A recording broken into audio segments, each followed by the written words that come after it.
Damn, son, where'd you find this? The song's called Call It What It Is.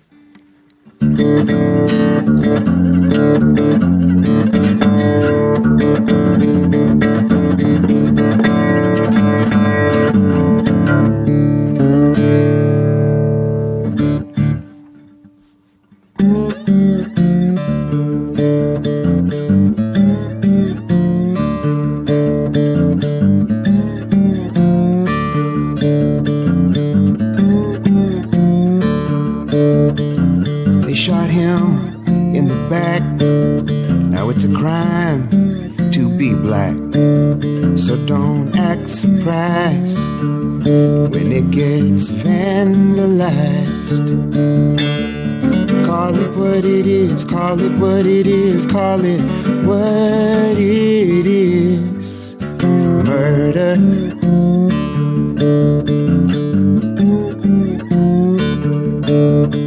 There's good cops, bad cops, white cops, black cops. But got to call it what it is, call it what it is, call it what it is. Murder, murder, murder, murder. Trayvon Martin, Ezell Ford, Michael Brown, and so many, many more. Call it what it is, call it what it is, call it what it is. Murder.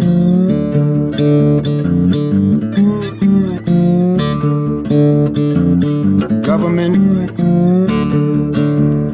ain't easy. Policing ain't easy. Hard times ain't easy. Oppression ain't easy. Racism ain't easy. Fear ain't easy. Suffering ain't easy. But got to call it what it is, call it what it is, call it what it is. Murder.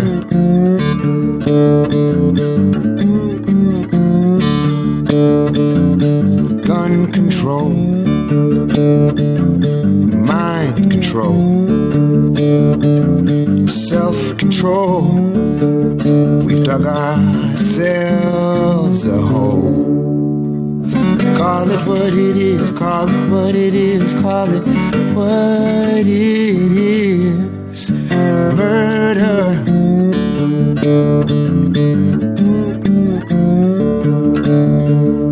Call it what it is, call it what it is, call it what it is.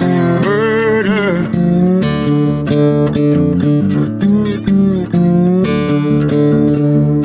Call it what it is, call it what it is, call it what it is.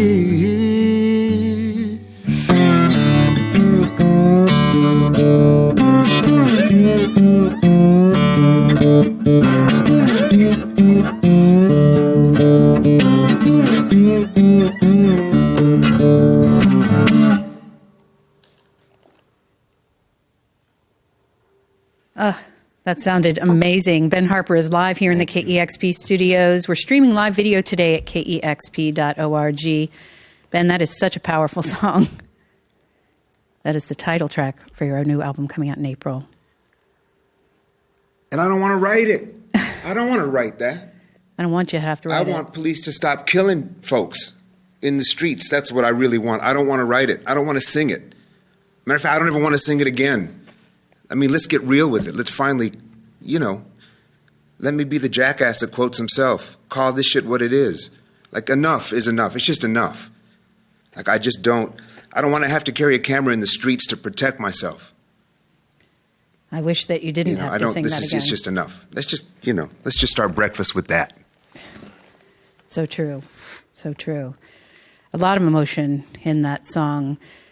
Is that the jumping point for the new album? I mean, is that where you started, or did you, something happen one day, not what you're speaking about, but you were just like, I have to put this into song? Yeah. I think racism is one of the number one factors that can erode our democracy the quickest. And in the name of that, and with that kind of being the center of the target, I wanted to just somehow find a way. Well, you don't ever try to put something like that into words. A song like that just grabs you by the back of your neck and says, write me.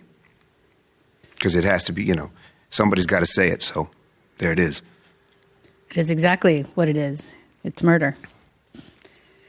You are a very, very prolific artist. You've done so much over the past few years. And after nearly a decade, you're back together with your longtime friends and bandmates, the Innocent Criminals. Yes. And what about this record, or was it just a matter of timing that made you come back together with these friends? I know you've spoken about doing it for a long time.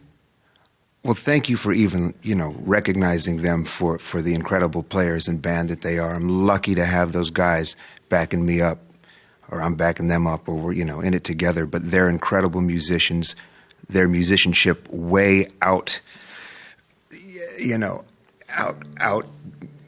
plays the music I write, and that's the beauty of it. These guys are so great that they make my simple music a little less simple.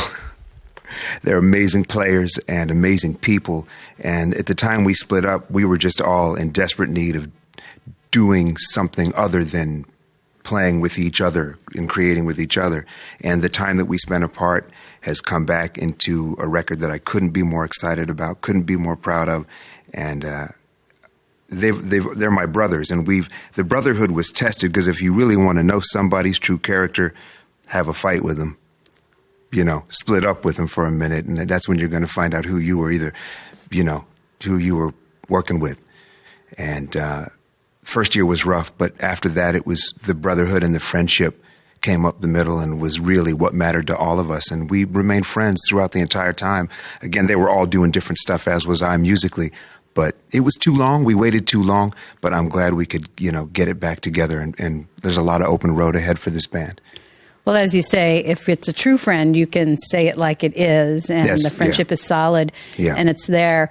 I'm trying to think back. You've done so much in the almost decade since you played together, and I know you got the band back together, started playing and writing last year, and I'm trying to remember, were there any points in the interim where you got together for any kind of an event, or was it really almost 10 years since you played together as a band? There was an incredible skateboarder named Louis Marnell who died from diabetes.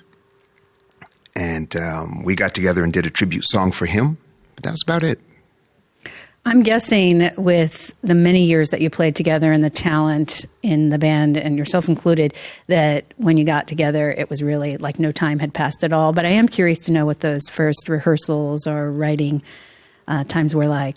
Yeah, when we got back together to do the Louis Marnell tribute song of mine, an old catalog song called Jaw Work, right then I could tell that there was a spark. There was something that was there, because you don't want to pick up where you left off. Otherwise, you're just running in place. And I could tell everybody, and hopefully me, most importantly, because I was probably the one dragging us down, to be perfectly honest, we picked up in a place that was unfamiliar and new. It was just a new way to create music together. I understand that you sort of infer it there, but that you started writing new stuff before you started going back, because a lot of songs to go over and rehearse and maybe relearn for the band. But there must be 50, 60 more. And so it's interesting that you started by playing new material or writing new material. It turns out learning the old songs is harder than writing new songs. You may as well just write 50 new ones, because learning those old ones is a beast. But yeah, we went in, like you said, I didn't want to move. I didn't want to start by looking over our shoulder. I wanted to start by looking down, looking forward. And so we went in the studio. I had a handful of new songs. The band had songs, and we just went in and explored that. And right away, it was something new and different, and I figured we'd be making a record. I want to talk a little bit more about that record, again, coming out on April 8th. But can you play us another song? I'd love to. Call It What It Is, a new record from Ben Harper coming out in April. After the storm and the skies are blue, after everything we put each other through, after the rain, wind dries us cold, after the storm, just you and me growing old. And what we remember is what we choose, and it no longer matters to win or to lose. After the storm,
after the storm and the lightning fires and the last bird has flown from the wire, the dust and the mud have become stone.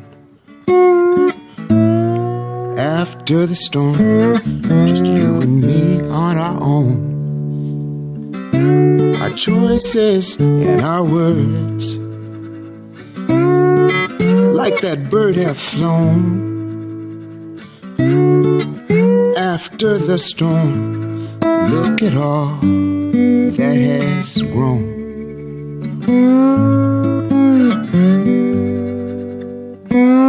After the storm,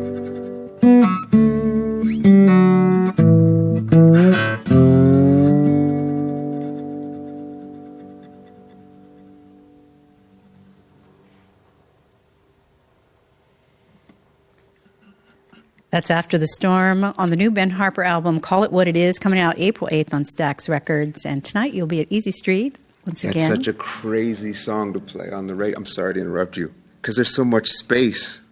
It's like I don't even remember what I just played. I'd like to even hear it back, because it's like sometimes you work on a skate trick so many times that when you land it, you don't remember it. You're kind of you blank, and that song's like landing a laser flip. It's a crazy. That's. I hope nobody tuned out. Hope I didn't just cost you all your listeners there, because that one's a trippy. That's a trip. Absolutely not. If I did, I apologize in advance. And that's not false modesty either. Like, that's a crazy song to play on radio, live radio. It was gorgeous. I got to hear it back. I'm robbed. That one's nasty. That one's gnarly. We can probably help you out there. It's hard to tell actually what you're feeling when you describe that, but I love the thought that you can feel such emotion with songs. Obviously, this is on your new record, so you haven't played it 100 times live yet. And that's a good point. That's like the third time. Well, let's hope you can feel that emotion, 10 years from now when you're still playing that in concert. All right. Okay. Yeah. Well, that's the best thing you can ask for as an artist. You have such a long career, and you have a lot of songs to choose from. And if every day you can go out there and completely, be engaged with what you're doing, never dialing it in. And as an artist, I never feel like you're doing that as a performer. Okay. All right. Cool. Because I've never felt that I have.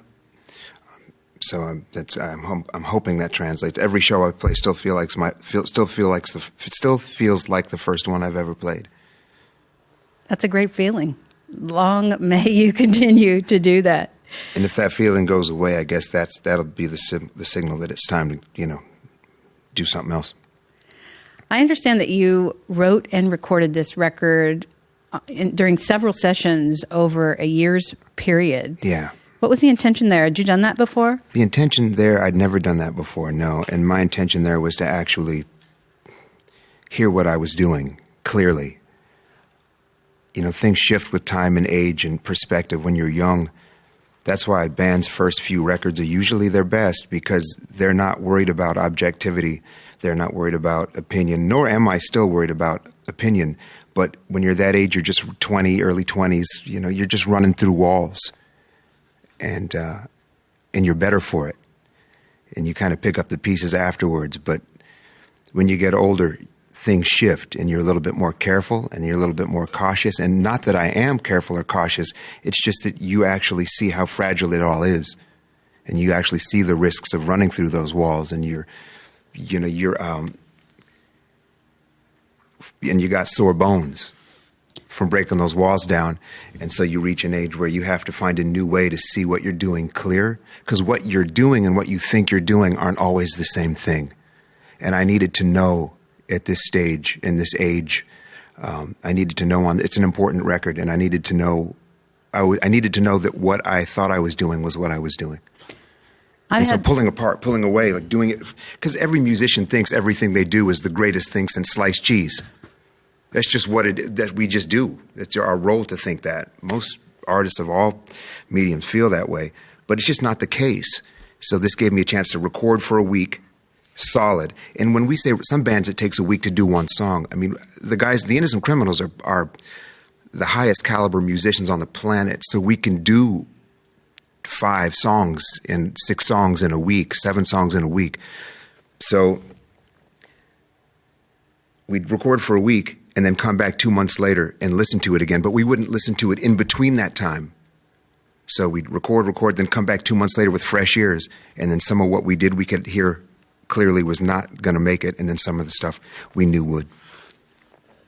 I've had the good fortune of being able to follow your career almost since day one. And thank you so much for that. Thank you. And it seems like, to me, you are always pushing yourself as an artist. Is it important for you to go outside your comfort zone? Is that important for your growth? It's crucial for my growth. It would be too easy to make 10 Steal My Kisses over and over again, and I could do that. I'm versed enough as a songwriter to know what it takes to kind of craft something that would probably be incredibly audibly digestible, and even possibly, get over a certain hump. But I'm not going to, not to say that that's easy either. It's as easy to fail with a formula as it is improvising, But it's important to take chances. It's important to surprise yourself. And I'd never want to, I've never really, the songs have a way. When it comes to writing music, it as much writes you as you write it. Otherwise, chances are it's not going to be as good of a song. The music, your life and your experiences and your unconscious write the stories and write the songs. And so I don't sit down necessarily to write music as much as it's just being written as you live it. You love collaboration. I do. That's clear. You've collaborated with so many. We'd be here all day to list them. The Blind Boys of Alabama, Charlie Musselwhite. The best. Your own mom you collaborated with, which I love to hear. Collaboration number 1. Tell me about that project, because you grew up, you're like many generation musical family. Yeah. What did it feel like to make a record with your mom? It was coming home. It was I think all really, parent, mother-son, father-daughter, just parent-child relationships, they explore a lot of different emotions and different perspectives at different ages, and to be two adults and peers musically. You know, I grew up, my mom was a working musician, so we would, you know, my brothers and I would, you know, spend some time in clubs and listening and hearing my mom sing, and she's always committed her life to music, writing music, playing music. She's an incredible singer, guitar player, songwriter, and it just was something that was natural. It was kind of like the Carter family, you know. I mean, we, like you said, we're a family of musicians, and it was something that we wanted to do even before I started making records. Really, we've sung together. I've sung with my mom all my life, so it was natural. That's wonderful. Am I talking too much? No, it's wonderful. But why don't we have you play another song? Call It What It Is, coming out on April 8th. We are so fortunate to have Ben Harper live in the KEXP studios, and we're streaming live video at KEXP.org.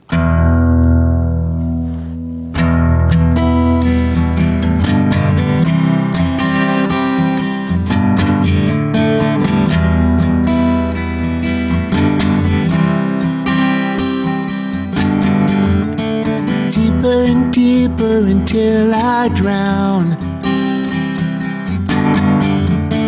Heart going under without a sound. I try to run, but you hold me down. Deeper and deeper until I drown. Longing is a ghost when the one you love the most no longer has you on their mind, on their mind. Deeper and deeper until I drown. Heart going under without a sound. Try to run, but you hold me down. You got me deeper and deeper until I drown. Hell or high water, then you hold on tight. And if you're not mine, I will wait all night, all night.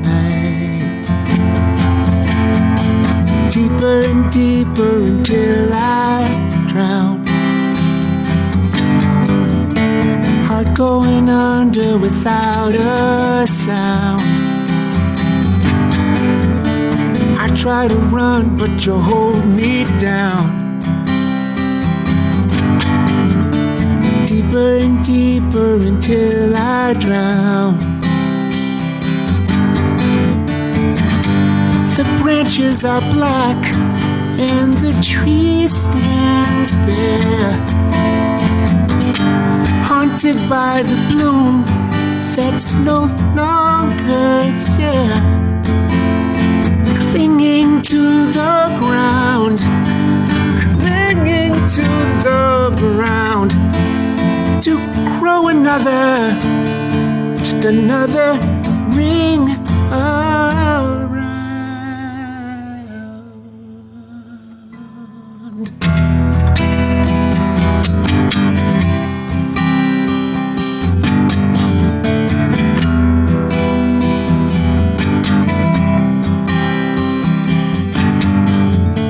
Deeper and deeper until I drown. So hard going under without a sound. I try to run, but you hold me down. Got me deeper and deeper until I drown.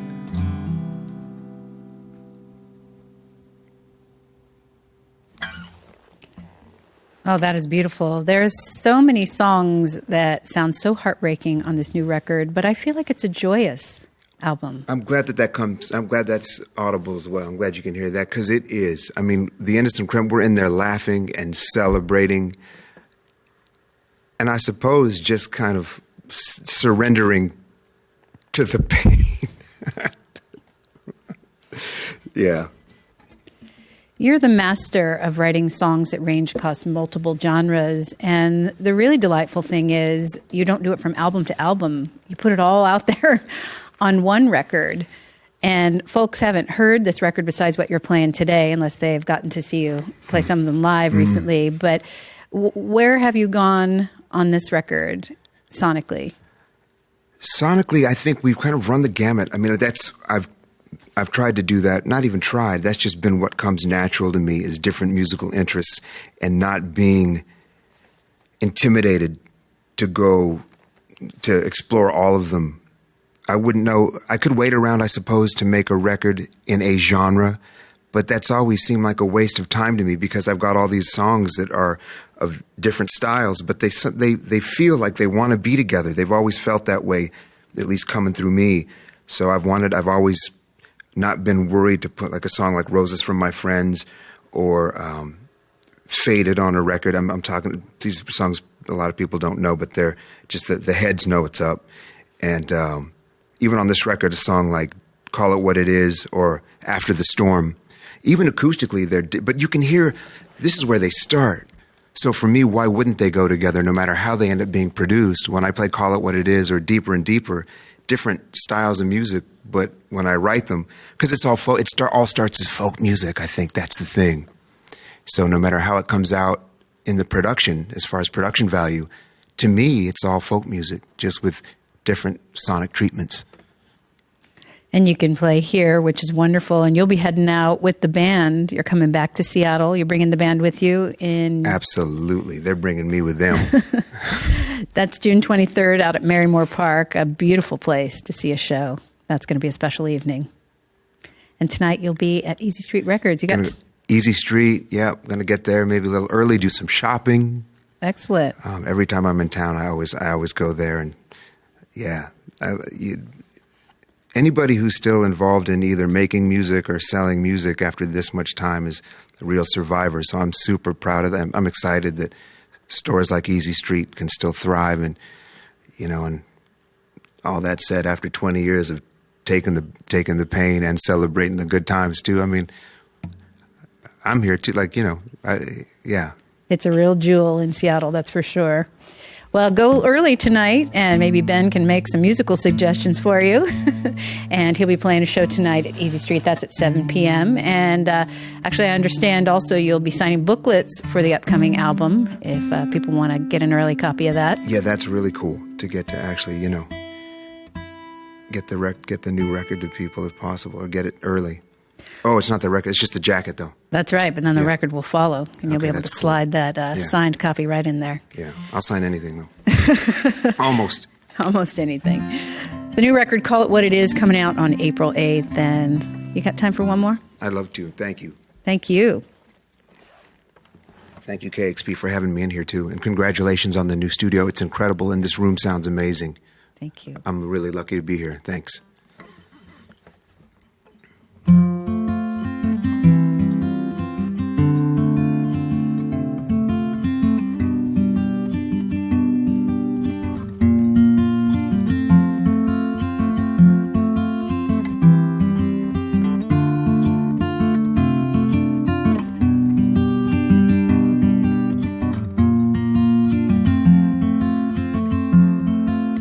Wake up feeling like I've aged a year, 'cause I go to sleep in fear of the dawn. Head full of dreams unclear, make the day seem twice as long. I don't know how to say goodbye to you. I don't know how to say goodbye to you. Maybe tomorrow I can start anew. I don't know how to say goodbye to you. Pass by where we used to go, where I now go alone. Everything we had to brave, left to face on my own. I don't know how to say goodbye to you. I don't know how to say goodbye to you. After all we've been through, don't know how to say goodbye to you.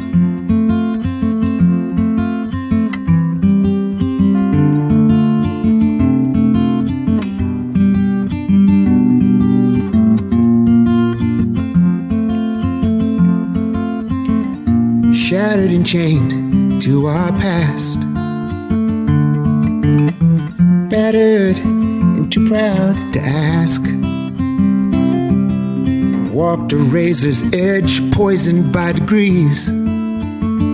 Create each other's voids, fill each other's needs. I don't know how to say goodbye to you. Don't know how to say goodbye to you. Well, my options are plenty, but my choices are few. I don't know how to say goodbye to you. Don't know how to say goodbye to you. I just don't know how.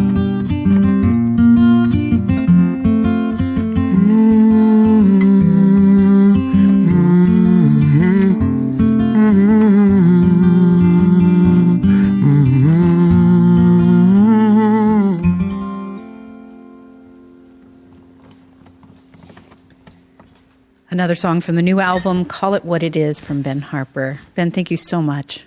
Are you kidding me? Thank you. Interviews, this first thing, like for musicians, it's the first thing in the morning. No disclaimers, no excuses necessary. Not necessarily the sharpest tool in the shed at this hour. You know, I'm used to like scrambling eggs and running kids. Just at this hour, I'm used to just being in dad mode, not necessarily like rock guy mode. So thank you for your patience in our dialogue. I was all over the place, and I know it. I know how crazy I am. You're always so generous with your time and clearly too humble. It's a true pleasure. Just thank you for having me here and for all the years, KEXP. Seriously, musicians, there's so many freaking musicians who can play and sing circles around me who would cut off a toe to be on this station. And for you having me here means a lot. Thank you. It means a lot to us, too. Thank you. It means a lot to me. Thank you. You've got to tune to KEXP Seattle. We'll see you soon.